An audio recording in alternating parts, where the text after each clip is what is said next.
7 de la mañana con 43 minutos, faltan 17 para las 8 y ayer la Cámara de Diputados rechazó el proyecto de reajuste del salario mínimo que buscaba modificarlo desde los 182.000 pesos hasta los 193.000 pesos. Está con nosotros el presidente de la Cámara de Diputados, Nicolás Monker. Diputado, ¿cómo está? Muy buenos días. Muy bien, muy buenos días. ¿Cómo votó usted ayer? ¿Votó a favor o en contra? Voté a favor. ¿Por qué votó a favor si parte de su partido había dicho que no iban a aceptar nada menos de 200.000 pesos? Primero porque la votación de ayer, la que se rechazó, es la votación de la idea de legislar, es la que abre la puerta a seguir con la legislación. Y en segundo lugar, no quiero rehuir su pregunta, si hubiésemos tenido que votar en particular, también habría votado a favor. O sea, usted no está con el sector de su partido, encabezado por Carlos Larraín, claro, que está exigiendo... El grupo de los 200, podríamos decir. Claro, exigiendo esos 200.000 pesos. Yo creo que en esta discusión los incentivos de algunos políticos de tirar cifras sobre la mesa y no ser capaz de sustentarlos técnicamente son muy altos. En este caso yo le pregunté varias veces al presidente del partido cómo él decía de la noche a la mañana que se podía pagar 200.000 pesos y no fue capaz de demostrarme técnicamente que era sustentable y no podía perjudicar al empleo. ¿Y por qué lo hace entonces? Porque es fácil, es populista sostener una cifra. Obviamente que todos quisiéramos un sueldo mínimo mucho mayor, incluso a 200.000 pesos. Pero lo que no se dice cuando se discute esto es que esto no es plata que pone el Estado, es plata que ponen las pequeñas y medianas empresas, que muchas de ellas, según lo que ellas señalan y según como demuestran las cifras, cuando uno les sube el salario mínimo más de lo que ellas pueden pagar, empiezan a despedir gente. Entonces no es tan fácil. Diputado, pero el tema es que ese argumento se viene usando, por lo menos desde que yo tengo memoria, son hartos años ya, y siempre se dice, no se puede subir el salario mínimo porque va a afectar especialmente a las pequeñas empresas, que están en este minuto, existe la posibilidad de una crisis, en otros momentos es que estamos en crisis y en otros momentos estamos saliendo de una crisis. Entonces, pareciera que nunca es realmente el momento de dar un paso hacia un salario mínimo que realmente sea no solo justo, sino que también digno. Mira, el argumento está probado y te lo voy a decir por qué.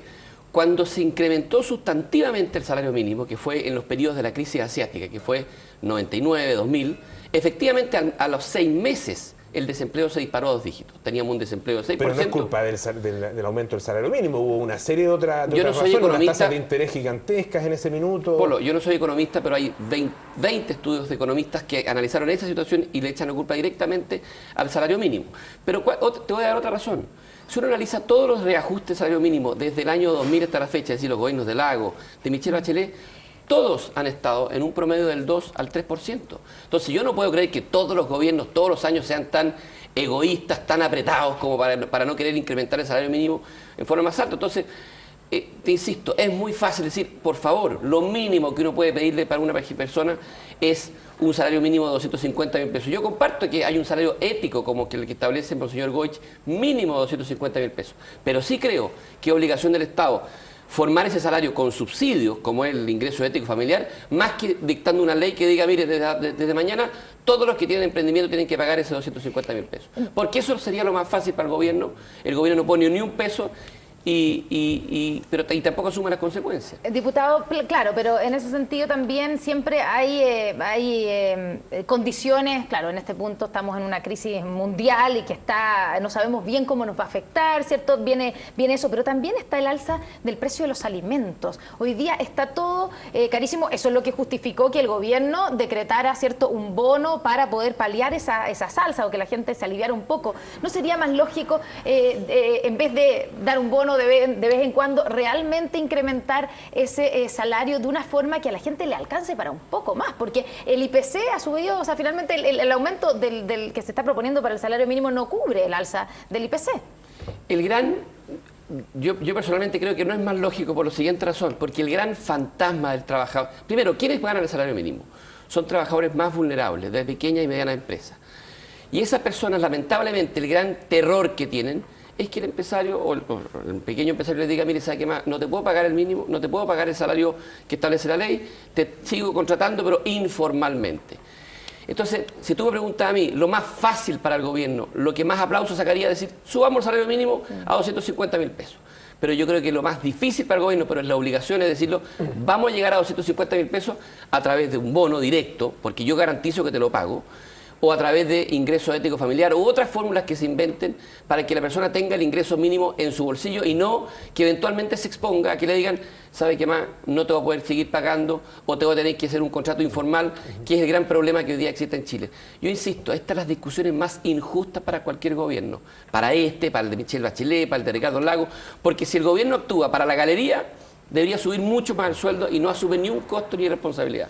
Si actúa responsablemente, lo acusan de egoísta, incluso por disponer plata que ni siquiera la gasta él, porque es una ley que obliga a otros a pagar. Diputado, en otro tema, aquí no se llegó a acuerdo claramente entre gobierno y oposición. Hay también diferencias entre los dos partidos de la alianza, pero no es el único tema donde hay discusión, donde hay disputa. También está en el diálogo con el gobierno, la reanudación o el comienzo de un diálogo con el gobierno.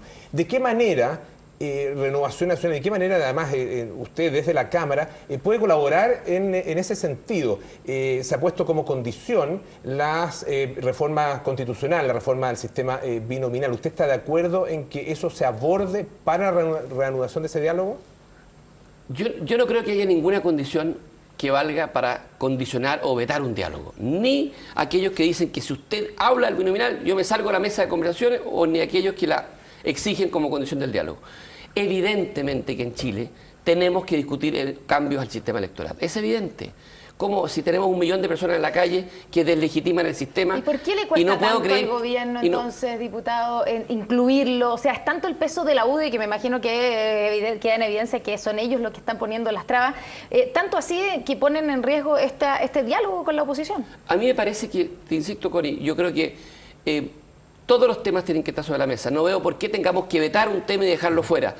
Que nos pongamos de acuerdo, bueno, esa es una segunda etapa, pero al menos no podemos intentar un diálogo partiendo con condicionamiento. Mire, si usted habla tal tema, yo salgo de la mesa. Ahora, aquí ha habido mucha música estos días, si nos sentamos a conversar, si la política, los acuerdos, si no es una opción la política de acuerdos para los parlamentarios, es una obligación.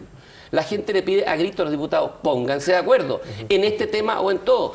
Es un absurdo que yo diga, mire, yo voy a poner una condición para dialogar. ¿Y para qué está usted entonces en la Cámara o en el Senado? Es una obligación hacerlo en todos los proyectos de ley. Muchas gracias, diputado. Muy buenos días. Buenos días, diputado.